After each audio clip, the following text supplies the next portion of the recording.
नमस्कार विद्यार्थी मित्रांनो, मी प्राध्यापक मिलिंद गायकवाड. यश अकॅडमी या यूट्यूब चॅनलमध्ये आपलं मनपूर्वक स्वागत.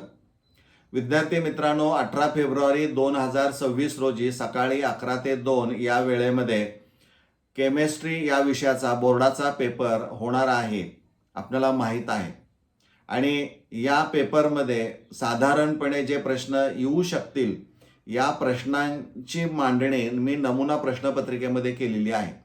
त्यामुळं एक अनुभव असा आहे की जे नमुना प्रश्नपत्रिका असते त्या नमुना प्रश्नपत्रिकेमधले बरेचसे प्रश्न हे बोर्डाच्या प्रश्नपत्रिकेमध्ये विचारले जातात. हा अंदाज किंवा जो काही माझा अनुभव असणार आहे त्या अनुभवातून ती प्रश्नपत्रिका तयार केलेली आहे. आणि त्यामुळं नमुना प्रश्नपत्रिका म्हटलं की त्या नमुना प्रश्नपत्रिकेमधले प्रश्न हे बोर्डाच्या प्रश्नपत्रिकेमध्ये असतात.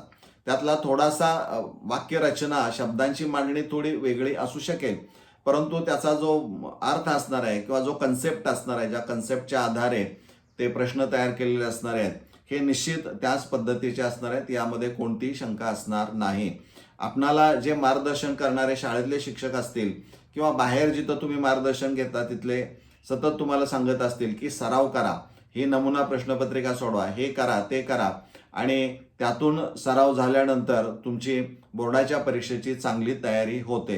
ही अधिक चांगली तयारी व्हावी, अधिक तुम्हाला चांगले गुण मिळावेत, यासाठी नमुना प्रश्नपत्रिका तयार केलेली आहे. ती नमुना प्रश्नपत्रिका मी त्याची जी PDF लिंक असणारी आहे ती PDF लिंक ही डिस्क्रिप्शन बॉक्समध्ये ती देत आहे. ती प्रश्नपत्रिका तुम्ही मागवून घ्या, तुम्हाला 100% त्याचा फायदा होईल.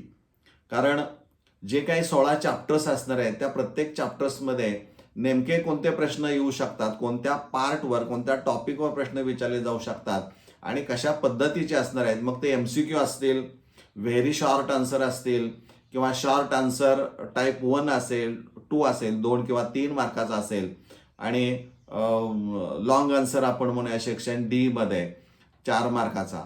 तर त्याची बोर्डाच्या पॅटर्न प्रमाणे मांडणी केलेली तुम्हाला पाहायला मिळेल. कुठेही असं वेगळेपण त्याच्यामध्ये दिसणार नाही. परंतु प्रश्न विचारण्याची पद्धती मात्र तुमच्या लक्षात येईल की कशा पद्धतीनं ती असणारी आहे, आणि हे आपल्या दृष्टिकोनातून खूप महत्त्वाचं असणार आहे. त्यामुळं मित्रांनो, याचा फायदा तुम्ही घ्या. एक 10 ते 15 मिनिटं वेळ दिला तर तेवढ्या वेळेमध्ये बऱ्यापैकी तुम्हाला कळेल की या विषयाची नेमकी तयारी माझी किती झालेली आहे. आणि आणखीन मला या कमी कालावधीमध्ये, कारण दुर्दैवानं आपण म्हणूया तुम्हाला फक्त एकच दिवसाचा वेळ असणारा आहे. म्हणजे फिजिक्सचा पेपर संपल्यानंतर लगेच एक दिवस फक्त सुट्टी आहे. यापूर्वी 2 दिवस सुट्टी मिळालेली आहे, परंतु एकच दिवस सुट्टी आहे. त्यामुळे एका दिवसामध्ये तुम्हाला सगळ्या टॉपिकची रिव्हिजन करावी लागणारी आहे. आणि ती रिव्हिजन करत असताना या अशा नमुना प्रश्नपत्रिकेच्या माध्यमातून जर तुम्ही केली तर तुम्हाला अधिक त्यातल्या गोष्टी समजत जातील.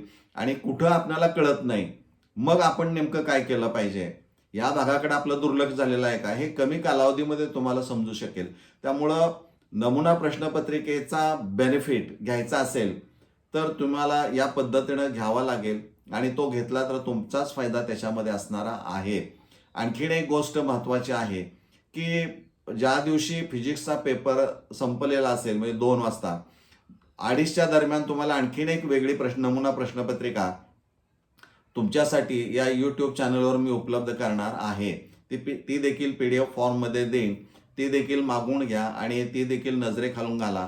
माझी खात्री आहे, ह्या 2 नमुना प्रश्नपत्रिका जर तुम्ही सोडवल्या तर तुम्हाला येणाऱ्या बोर्डाच्या 18 फेब्रुवारी 2026ला होणाऱ्या पेपरमध्ये कसलीही अडचण येणार नाही. म्हणजे माझी खात्री आहे मित्रांनो. पण अर्थात यासाठी तुम्हाला अभ्यास करावा लागणारा आहे, त्याचं चिंतन करावं लागणार आहे, त्याचं मनन करावं लागणार आहे, आणि ते लक्षात ठेवावं लागणार आहे. कारण तुम्ही किती हुशार आहात यापेक्षा उत्तरपत्रिकेमध्ये विचारलेल्या प्रश्नाचं उत्तर तुम्ही कसं लिहिताय, कसं मांडताय, याला खूप अर्थ आहे आणि त्यालाच मार्क आहेत. आणि हे केव्हा शक्य होऊ शकतं अचूक मांडणे, तर तुमचा नमुना प्रश्नपत्रिकेच्या माध्यमातून सराव झाला असेल तर. मित्रांनो, आणखीन एक तुम्हाला सांगायचं आहे की जर आपणाला या विषयाची तयारी करत असताना काही अडचण येत असेल तर आपण कमेंट बॉक्समध्ये कमेंट टाकून त्यावर प्रश्न विचारू शकता, किंवा तिथं दिलेला जो काही कॉन्टॅक्ट नंबर असणार आहे, मोबाईल नंबर, त्यावर देखील संपर्क साधू शकता. जर तुम्हाला अडचणी येत असतील तर त्या शंकांचं निरसन, अडचणी सोडवण्याचं काम मी निश्चित करेन, ही मात्र तुम्हाला मी खात्री देतोय. तर मला वाटतंय हे निश्चित तुम्हाला समजलेलं असणार आहे. ही गोष्ट आपण आपल्या मित्रांच्या पर्यंत पोहोचवण्याचा प्रयत्न करा, त्यालाही थोडीफार मदत होऊ शकेल. आपण इथं थांबूया. धन्यवाद.